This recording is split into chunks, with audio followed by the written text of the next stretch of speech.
اس کا چوٹی کا جہاد ہے نظام کو بدلنا. یہ سخت ترین مرحلہ ہے،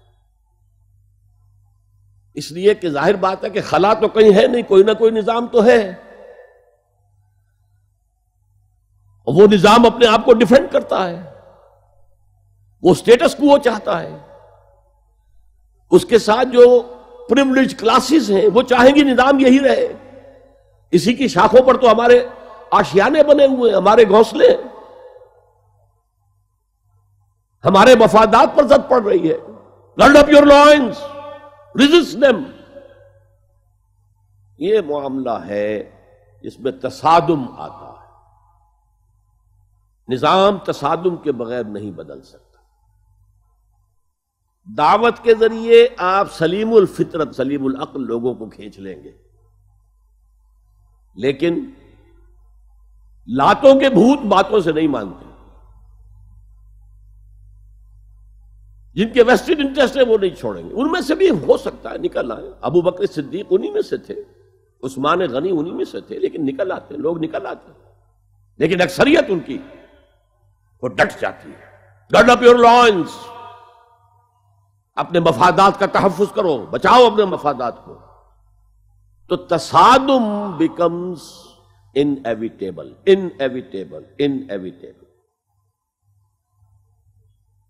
اس تصادم کی بھی 3 سٹیجز ہیں. وہی میں نے کہا تھا نا، 3 سب سٹیجز ہر سٹیج پر. پہلی یہ ہے جسے پیسو ریزسٹنس کہا جائے گا. ظاہر بات ہے کہ کانفلکٹ تو انقلابی لوگوں نے پیدا کیا ہے نا. معاشرہ تو بس رہا تھا، غلام اپنے قسمت پر شاکر و صابر تھے. غربا کہتے تھے ہماری تقدیر ہی یہ ہے، ٹھیک ہے. اسی لیے تو مارکس نے کہا کہ یہ اوپیم آف دی ماسز ہے مذہب. اس نے کانفلکٹ کس نے پیدا کیا؟ جس نے کہا یہ غلط ہے، یہ نظام صحیح نہیں ہے، یہ ریپریسو ہے، یہ ایکسپلائٹیٹو ہے، یہ ڈسکریمنیٹو ہے، اس میں تقسیم دولت کا نظام غلط ہے. ایک طرف ارتکاز دولت ہے، دوسری طرف احتیاج ہے، بھوک ہے، مفلسی ہے، قلاشی ہے. جو یہ کہتے ہیں تو گویا کہ ایک تالاب پرسکون تھا، اس نے پتھر تو آپ نے مارا نا. اب جو لہریں اٹھیں گی تو be prepared to face the music.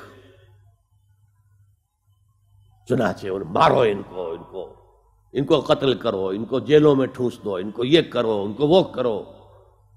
اس سارے معاملے میں پہلی سٹیج ہوگی اس نظریاتی اور نظام کے تصادم میں ٹیک آل پرسیکیوشن وداؤٹ اینی ریٹیلیشن. اگر آپ وائلنٹ ہو گئے فرام دی ویری بگننگ تو جو پاور اس وقت ہے موجود، جو نظام ہے اس کو ریپرزینٹ کرنے والی جو حکومت موجود ہے، وہ آپ کو کرش کر کے رکھ دے. You have to buy time. اور اس کے لیے کیا ہے؟ وہ تمہیں مارے تم جواب نہ دو، وہ گالی دے تم انہیں دعائیں دو، وہ پتھر مارے تم پھول پیش کرو. ادفع باللتی ہی احسن، بہترین انداز میں دفاع کرو.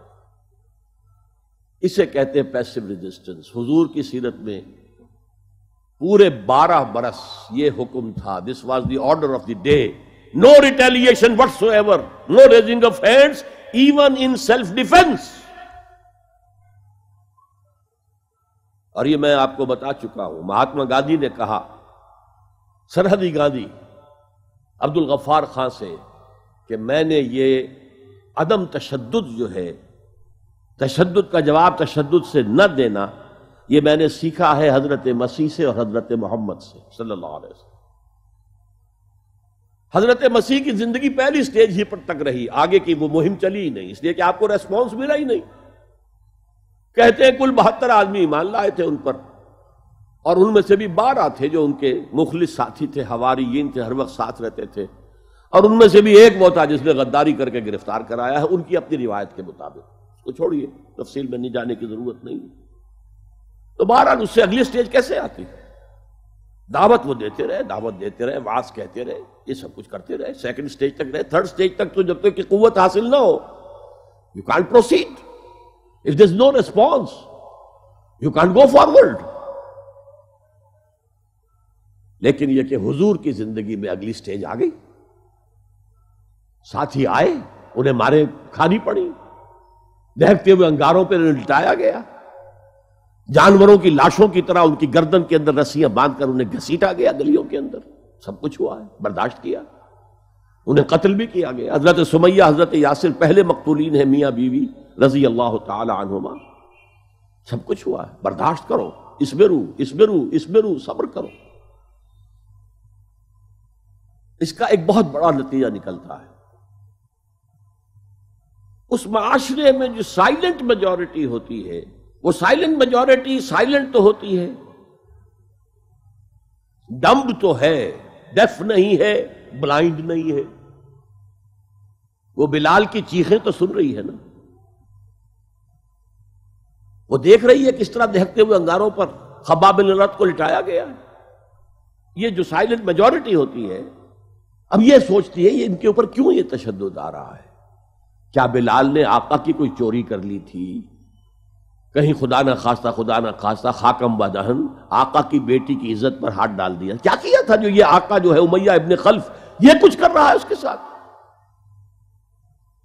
اس کے بعد جب انہیں معلوم ہوتا ہے کوئی جرم نہیں ہے, صرف یہ کہتا ہے اللہ ایک ہے, میں اور اس کے ساتھ کسی کو شریک کرنے کو تیار نہیں, اور محمد اللہ کے رسول ہے, بس جرم ہے تو یہ ہے. اب اس کا کیا اثر پڑتا ہوگا اس سائلنٹ میجورٹی پہ, اس کا آپ اندازہ کر لیجیے. ان کی ہمدردیاں اندر ہی اندر ان کے ساتھ ہو رہی ہیں. اگرچہ وہ گئے ہیں اپنے لیڈروں کے دباؤ کی وجہ سے غزوہ بدر میں, مفتوح تو پہلے سے ہو چکے تھے. جو دلوں کو فتح کر لے وہی فاتح زمانہ. بہرحال first stage is passive resistance, صبر محض. خليل بالقرآن هو إمامنا على هداية